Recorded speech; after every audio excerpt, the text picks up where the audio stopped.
Selye Oliveira കുച്ചിറ്റീനി. Messi കരിയറിൽ നേടിയ എല്ലാ ഗോളുകളും തന്നെ സമർപ്പിച്ചത് അവർക്ക് വേണ്ടിയായിരുന്നു. അയാൾ ഗോൾ നേടുമ്പോഴെല്ലാം കൈകൾ ആകാശത്തേക്ക് ഉയർത്തിപ്പിടിക്കുന്നത് കാണാം. ആ ഉയർത്തിപ്പിടിച്ച കൈകളിലൂടെ മെസ്സി എന്ന ഫുട്ബോളിന്റെ മിശിക തേടിപ്പോകുന്നത് സെലിയ ഒലിവേര കുച്ചിറ്റീനി എന്ന സ്ത്രീയിലേക്കായിരുന്നു. അത് ആരാണെന്നല്ലേ? മെസ്സിയെ സ്കൂളിലേക്കെന്ന പോലെ ഫുട്ബോൾ മൈതാനങ്ങളിൽ നിന്ന് ഫുട്ബോൾ മൈതാനങ്ങളിലേക്ക് കൊച്ചു മെസ്സിയെ കൈപിടിച്ചു നടത്തിയ തന്റെ അമ്മൂമ്മയാണത്. 1998 താൻ ലോകമറിയുന്ന ഫുട്ബോൾ താരമാകുന്നതിനു മുന്നേ മൺമറഞ്ഞ തന്റെ അമ്മൂമ്മയ്ക്കായാണ് മെസ്സി തന്റെ എല്ലാ ഗോളുകളും ആകാശത്തേക്ക് വിരൽ ചൂണ്ടി സമർപ്പിക്കുന്നത്. റൊസാരിയോയിൽ കളിച്ചു വളർന്ന മെസ്സിയെയും കുടുംബത്തിലെ മറ്റു കുട്ടികളെയും പരിശീലനത്തിനും മത്സരങ്ങൾക്കായും കൊണ്ടുപോയത് സെലിയ ആയിരുന്നു.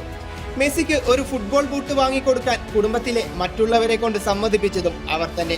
കുട്ടിയായ മെസ്സി എന്തെങ്കിലും കുരുത്തക്കേട് കാണിച്ചാൽ സെലിയ നൽകിയിരുന്ന ശിക്ഷ അന്ന് ഫുട്ബോൾ പ്രാക്ടീസ് ഇല്ല എന്നതായിരുന്നു.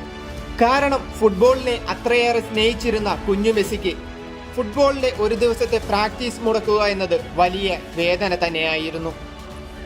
അവസാനമായി അർജന്റീനയ്ക്ക് ലോകകപ്പ് കൂടി നേടിക്കൊടുത്ത് റൊസാരിയോ തെരുവുകളിലെ മുത്തശ്ശിമാരുടെ പൊന്നോമന പുത്രനായി മാറുകയാണ്